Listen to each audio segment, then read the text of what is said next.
Good morning to all of you. आज हम 12th class के हिंदी काव्य के नेक्स्ट चैप्टर मैथिली षडगुप्त को पढ़ने वाले हैं।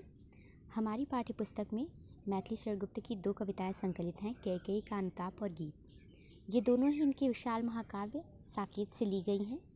कैकेयी का अनुताप में कैकेयी के पश्चाताप और आत्मग्लानि से युक्त चरित्र को प्रस्तुत किया गया है, जबकि गीत में लक्ष्मण की पत्नी उर्मिला का विरह गीत वर्णित है। ये दोनों ही रचनाएं साकेत से ली गई हैं। साकेत जो है वो एक पाली भाषा का शब्द है जिसका अर्थ होता है अयोध्या। मैथिली षडगुप्त ने इस महाकाव्य के माध्यम से अयोध्या के संपूर्ण वृत्तांतों को एक पुस्तकाकार रूप दे दिया है। कैकेयी का अनुताप में उन्होंने विशेष रूप से कैकेयी के पश्चाताप को व्यक्त किया है, इसीलिए इसका नाम है कैकेयी का अनुताप। कैकेयी पहले तो क्रोध और ईर्ष्यावश राम को वनवास देने का वचन ले लेती हैं, लेकिन कुछ समय के बाद जब उन्हें अपने अपराध का बोध होता है तो वो स्वयं भरत के साथ राम को लेने के लिए पंचवटी में पहुंचती हैं। इसी वृत्तांत का वर्णन कैकेयी का अनुताप में किया गया है, जब भरत और अयोध्या वासियों के साथ में कैकेयी राम को मनाने के लिए और अयोध्या में वापस लाने के लिए राजगद्दी पर बैठने के लिए उनसे आग्रह करती हैं। और इसी के साथ ही यहाँ पर मैथिली षडगुप्त जी ने पंचवटी के प्राकृतिक सौंदर्यों का भी वर्णन किया है। पढ़ते हैं इस कविता को। तदंतर बैठी सभा उटज के आगे। मैथिली षडगुप्त कहते हैं कि इसके बाद में जब भरत और अन्य अयोध्यावासी राम को मनाने के लिए आए, उनसे बातचीत करने के लिए आए, तो उसके बाद बैठी सभा यानी एक सभा बैठाई जाती है उटज के आगे। उटज यानी राम की कुटिया के आगे। उटज यानी कुटिया, राम की कुटिया के आगे इसके बाद में एक सभा बिठाई जाती है। यानी भरत सहित अयोध्या वासियों के पंचवटी पहुंचने के बाद में रात्रि में श्री राम की कुटिया के सामने एक सभा बिठाई जाती है। नीले वितान के तले दीप बहु जागे। वो जो सभा थी वो नीले आसमान के नीचे थी और वहाँ पर बहुत सारे दीप जल रहे थे, क्योंकि रात्रि का समय था। तो लेखक कहते हैं कि नीले वितान के समय उस सभा को देखकर ऐसा लग रहा था कि मानो नीले वितान, नीले आसमान रूपी वितान यानी मंडल के नीचे तारों रूपी दीप बहु जागे यानी जगमगा रहे हैं।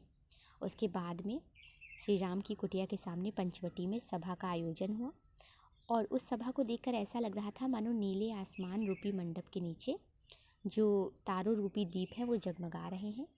टकटकी लगाए नयन सुरों के थे वे। मैथिली षडगुप्त जी कहते हैं कि उस समय जो सूर्य यानी देवता थे वो भी इस सभा का निर्णय जानने के लिए, इस सभा का परिणाम जानने के लिए वहाँ पर टकटकी लगाए हुए थे। परिणाम को जानने के लिए उत्सुक थे। उन भयातुरों के थे वे और अत्यंत भयभीत भी थे कि भरत के आने का कोई और अर्थ जानकर राम कोई कठोर निर्णय न ले लें। तो उस समय जो देवता थे वो भी टकटकी लगाए हुए इस परिणाम को जानने के लिए उस सभा को देख रहे थे और वो भयभीत भी थे कि राम कोई कठोर निर्णय न ले लें। उत्फुल्ल करौंदी कुंज वायु रह रहकर। वहाँ का जो वातावरण था वो करौंदे के पुष्पों से की सुगंध से युक्त वायु से व्याप्त था। यानी वहाँ पर जो करौंदे के वृक्ष थे उनमें पुष्प खिले हुए थे, उत्फुल्ल यानी खिले हुए थे करौंदे की कुंजों में, और उसी की सुगंधित वायु रह रहकर करती थी सबको पुलकपूर्ण, सबको रह रहकर पुलकित कर रही थी और मह महकर यानी धीरे धीरे हवा को महकाती जा रही थी। वह चंद्रलोक था कहाँ चांदनी वैसी। वो जो सभा थी वो चंद्रलोक के समान उस समय उज्ज्वल थी। कहाँ चांदनी ऐसी, और ऐसी चांदनी का अन्यत्र कहीं मिलना दुर्लभ था। वो जो सभा थी वो चंद्रलोक के समान प्रतीत हो रही थी और अलौकिक दृश्यों से भरपूर उस शांत सभा में वैसी चांदनी थी जैसी अन्यत्र मिलना दुर्लभ होता है। इसके बाद में क्योंकि सभी मौन बैठे हुए थे और प्राकृतिक सौंदर्य वहाँ पर व्याप्त था पूर्ण रूप में, उसके बाद में प्रभु बोले गिरा गंभीर नीर निधि जैसी। उसके बाद वहाँ के मौन सन्नाटे को तोड़ते हुए प्रभु यानी प्रभु श्री राम गिरा गंभीर, गिरा यानी वाणी को, गंभीर यानी अत्यंत गंभीर, नीरनिधि जैसी यानी समुद्र के समान। इसके बाद प्रभु श्री रामचंद्र सागर के समान अत्यंत गंभीर वाणी को बोलते हैं, यानी मौन को तोड़ते हुए वे सागर के समान अत्यंत गंभीर वाणी को बोले।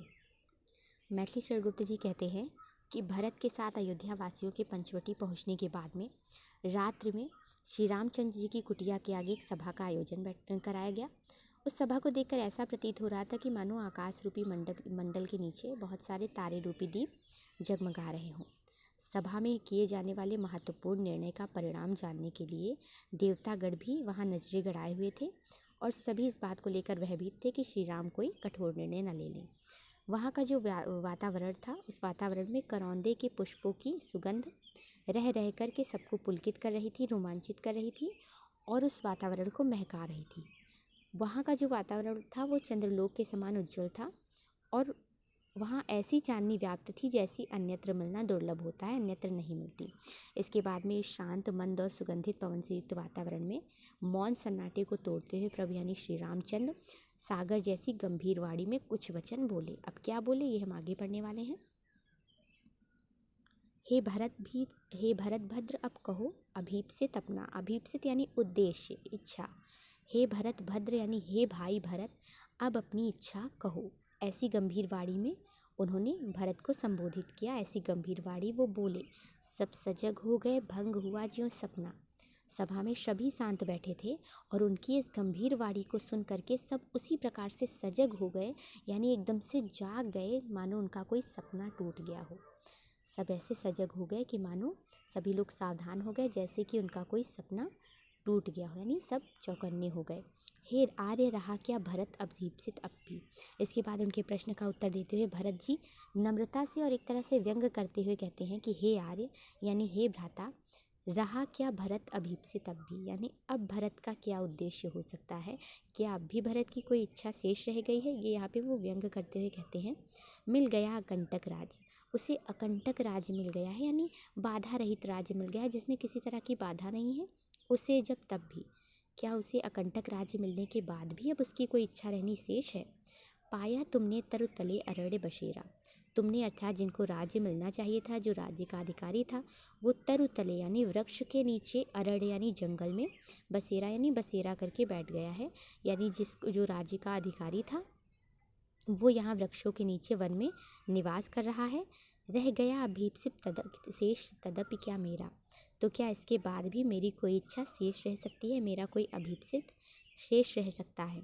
तनु तड़प तड़प कर तप्त त्याग ने त्यागा, यानी तन को, शरीर को मेरे पिता ने, हमारे पिता ने तड़प तड़प करके त्यागा, यानी अत्यंत तप्त होकर अपनी इच्छाओं के कारण जो पिता है उन्होंने अपने शरीर को त्याग दिया। यानी ये मेरा दुर्भाग्य है कि मेरे कारण मेरे पिता ने इतना कष्ट उठाया और उन्होंने तड़प तड़प कर अपने शरीर को त्याग दिया। क्या रहा अभीप्सित और तथापि अभागा, क्या इसके तथापि अभागा यानी उनके कहने का तात्पर्य है मैं एक अभागा हूँ, मैं एक दुर्भाग्य से युक्त व्यक्ति हूँ। क्या रहा अभीप्सित, और क्या मुझ अभागे का इसके अतिरिक्त भी कोई अभीप्सित यानी कोई इच्छा रह सकती है। भरत के व्यंग वचनों का आशय ये है कि मेरे कारण आपको और मतलब पिताजी को इतना कष्ट उठाना पड़ा, इससे बड़ा मेरा दुर्भाग्य क्या हो सकता है, और इतना सब होने के बाद भी क्या मेरी कोई इच्छा शेष रह सकती है। हाँ, इसी अयस के हेतु जनन था मेरा। भरत दुखी होते हुए कहते हैं कि शायद इसी अपयस के लिए, इसी निंदा के लिए मेरा जनन यानी मेरा जन्म होना था। शायद निज जननी के ही हाथ हनन था मेरा, और मुझे अपनी ही जननी के यानी अपनी ही माता के साथ हाथ से हनन होना था, यानी कि मुझे अपनी ही माता के हाथ से ऐसे निंदा का पात्र बनना था। अब कौन अभीप्सित और आर्यवाह किसका, अब कौन सी इच्छा और किसकी इच्छा। भरत कहते हैं अब कैसी इच्छा और किसकी इच्छा। संसार नष्ट है भ्रष्ट हुआ घर जिसका, जिसका संसार नष्ट हो चुका है, जिसका घर भ्रष्ट यानी कि टूट चुका है, उसकी अब कौन सी इच्छा हो सकती है।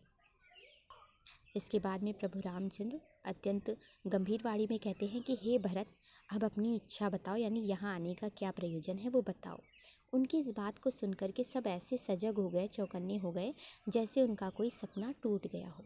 इसके बाद में भरत ने राम के प्रश्न का उत्तर देते हुए कहा, व्यंग्यपूर्ण लहजे में वो कहते हैं कि हे आर्य का क्या मेरा अभी भी कोई अभीप्सित यानी भरत की कोई अभी भी इच्छा शेष रह गई है, यानी भरत की अब कोई इच्छा शेष नहीं रही, क्योंकि उसे तो अकंटक राज्य मिल गया है और अब उसकी कोई भी इच्छा शेष नहीं रह गई है, समस्त इच्छाएं पूरी हो गई हैं।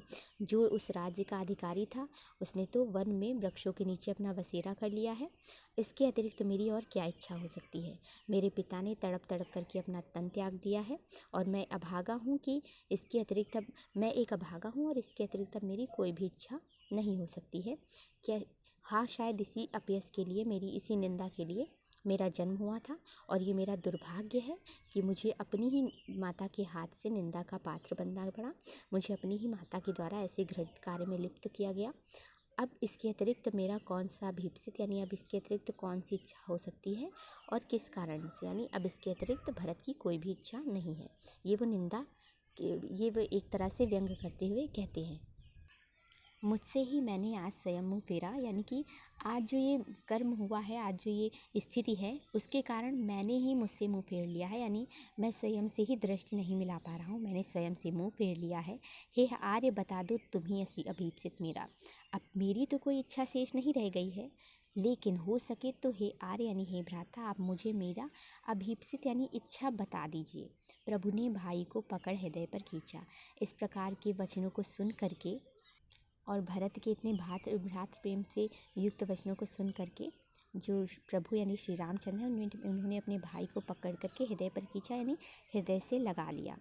रोदन जल से सविनोद उन्हें फिर सींचा, और उसके बाद में रोदन जल से यानी आंसुओं के जल से उन्हें विनोद सहित प्रेम सहित उन्हें सींच दिया, यानी कि उन्हें आंसुओं से भर करके प्रेम से पूर्ण होकर के अपने हृदय से लगा लिया। उसके आशय की थाह मिलेगी किसको, जनकर ही जननी जान न पाई जिसको।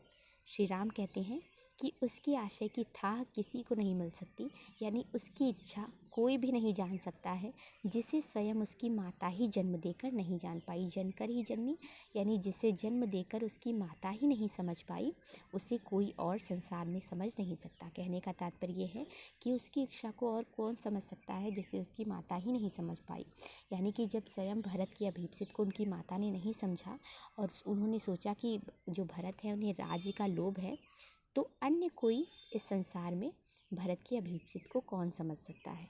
यहाँ पर एक तरह से वो जो भरत है उनको सभी कार्यों से मुक्त और एक तरह से निरपराध घोषित कर रहे हैं सभा के समक्ष, क्योंकि जो राम है वो भरत को अपराधी नहीं मानते, लेकिन जो सभा जो अयोध्यावासी है वो भरत को अवश्य ही अपराधी मान रही है। यही कारण है कि उन्होंने कहा कि भरत तुम्हारा क्या उद्देश्य है, जिसके बाद भरत ने जो वचन कहे उससे सभा के समक्ष ये सिद्ध हो गया कि इसमें दोष भरत का नहीं है बल्कि कैकेयी का है। यह सच है तो अब लौट चलो तुम घर को। जब इस वचन को सुना, यानी जब श्री रामचंद्र ने कहा जिसकी जननी है उसे जन्म देकर नहीं जान पाई, तो और कौन जानेगा। इस वाक्य का तात्पर्य जो भरत की माता कैकेयी हैं वो समझ जाती हैं और कहती हैं कि अगर ये बात सही है, यानी भरत जो हैं वो इस राज्य के लोभी नहीं है, वास्तव में इसका लोभ मैंने किया है और भरत निरपराध हैं, तो भरत को निरपराध मानकर तुम, ये सच है, यानी अगर ये सच है कि तुम उनसे निरपराध मानते हो तो घर को लौट चलो। चौके सब सुनकर अटल कैकेयी स्वर को। इसके बाद सभा में बैठे जो सभी लोग थे वो कैकेयी के स्वर को सुन करके, अटल स्वर को सुनकर चौंक गए, क्योंकि उन्हें कैकेयी की तरफ से इस बात का कोई भी अनुमान नहीं था कि कैकेयी ऐसा कुछ कहने वाली हैं। सबने रानी की ओर अचानक देखा, सब रानी यानी कैकेयी की ओर अचानक देखने लगे। वैधव्य तुषारा व्रता यथा विदुलेखा। वो उस समय ऐसी प्रतीत हो रही थी मानो वैधव्य की मूर्ति हो, यानी वैधव्य वो विधवा के रूप में ऐसी प्रतीत हो रही थी मानो तुषाराव्रत यानी कि तुषार यानी कि ओस या कोहरे से आवृत यानी ढकी हुई, विधुलेखा यानी चंद्रिका की लेखा।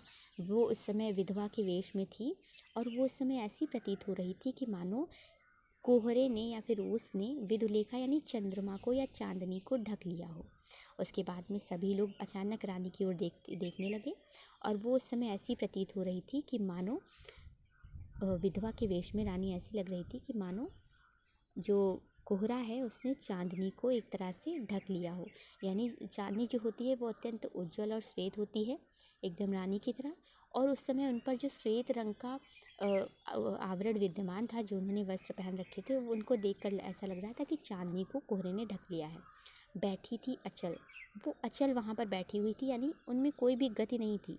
तथापि असंख्य तरंगा, फिर भी उनके मन में असंख्य तरंगे उठ रही थी, यानी उनके मन में अगणित विचार उठ रहे थे। वह सिंही अब थी हाहा गोमुखी गंगा। मैथिली शरण गुप्त कहते हैं जो कुछ समय तक सिंही थी अब वो गोमुख से निकलने वाली गंगा के समान वाणी बोल रही थी, यानी वो अत्यंत शांत और निश्चल वाणी को बोल रही थी। यानी कभी सिंघनी प्रतीत होने वाली जो रानी कैकेयी थी वो आज गोमुख से निकलने वाली गंगा के समान शांत थी और दीनता के भाव से भरी हुई थी, यानी वो गंगा के समान शांत, शीतल और पावन थी।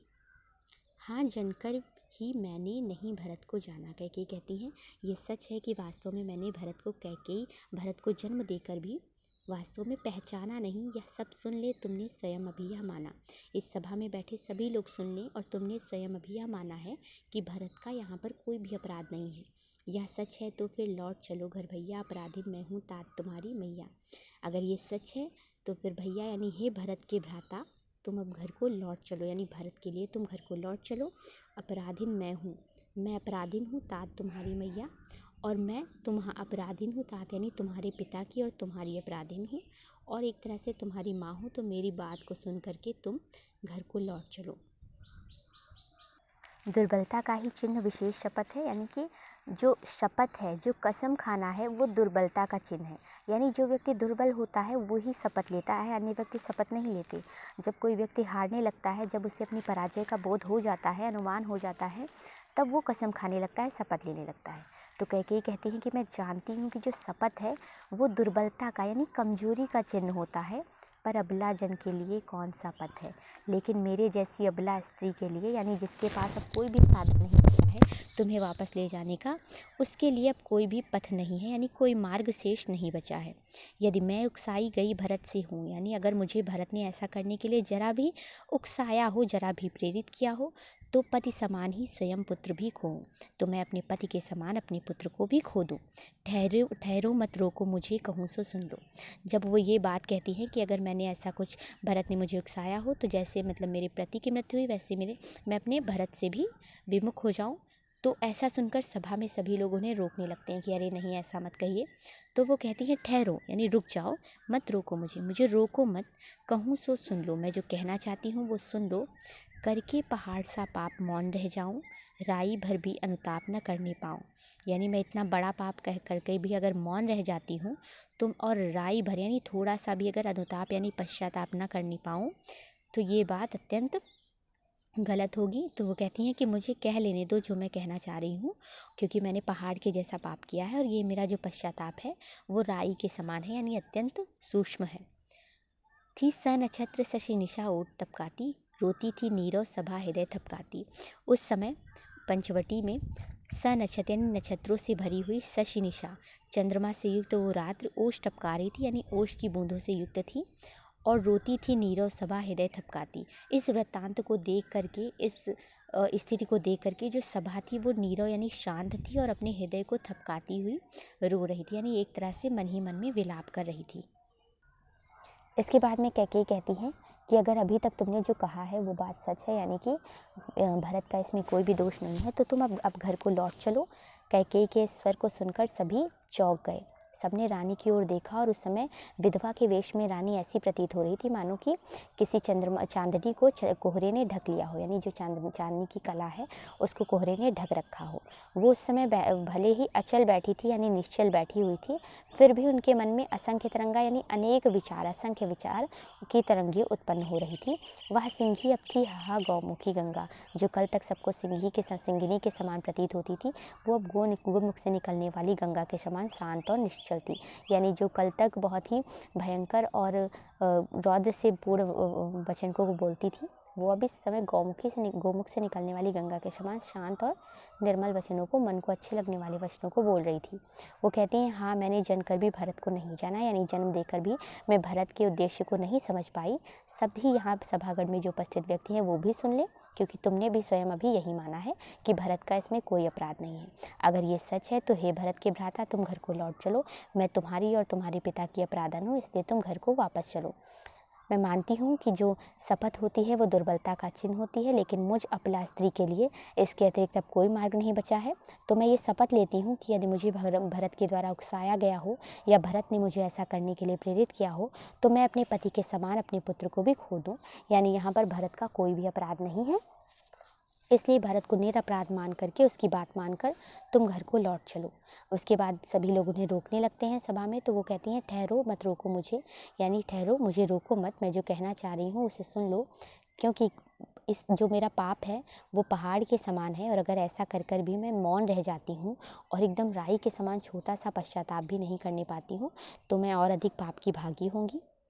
समय जो रात्रि थी वो नक्षत्रों से भरी हुई चांदनी रात थी, और जहाँ जो ओस को टपका रही थी यानी ओस से व्याप्त थी। और वो जो सभा थी वो भले ही शांत थी, लेकिन हृदय में ही इस दृश्य को देख करके अपने हृदय में रो रही थी, विलाप कर रही थी। उल्का सी रानी दिशा दीप्ति करती थी, उल्का पिंड के समान, यानी भयंकर रात्रि थी उस समय, लेकिन फिर भी रानी उल्का पिंड के समान दिशा दीप्ति करती थी, सबको दिशा दिखा रही थी। यानी सब आए थे लेकिन सबको पता नहीं था कि उन्हें कहना क्या है, अब वो राम से क्या कहें, क्योंकि सब अपने को भी दोषी मान रहे थे कि उनके होते हुए राम को अयोध्या से छोड़कर इस वन में प्रवेश करना पड़ा। तो सब वहाँ पर मौन थे, लेकिन रानी ने यहाँ पर उल्का सी रानी उल्का पिंड के समान सबको दिशा दिखाई। यानी जब वो स्वयं ही पश्चाताप करने लगी, स्वयं ही भरत को निरपराध घोषित करके राम को घर चलने के लिए कहने लगी, तो सबको एक दिशा मिली, सब उसके पीछे उनका समर्थन करने लगे। तो उस समय शांत और किंग कर्तव्य विमूढ़ सभा को रानी उल्का के समान दिशा दिखा रही थी। सब में भय, विस्मय और खेद भरती थी, और सबके अंदर भय भी भर रही थी कि अगर राम नहीं गए तो क्या होगा। विस्मय भर रही थी, यानी सब में आश्चर्य भर रही थी, क्योंकि सभी को रानी से ऐसा अनुमान नहीं था। और खेद भी भर रही थी, यानी एक पश्चाताप भी सबके अंदर भर रही थी, दुख भी भर रही थी कि उन्होंने राम को वहाँ से जाने कैसे दिया। क्या कर सकती थी मरी मंथरा दासी। इसके बाद कहके कहती है कि जो मंथरा दासी थी वो क्या कर सकती थी, यानी उसका कोई भी दोष नहीं है, क्योंकि मेरा मन ही रह सका न निज विश्वासी, क्योंकि मेरा मन ही ऐसा था जिसने अपने पुत्र राम पर विश्वास नहीं किया और भरत को राज्य दिलाने के लिए इतना सब काम किया।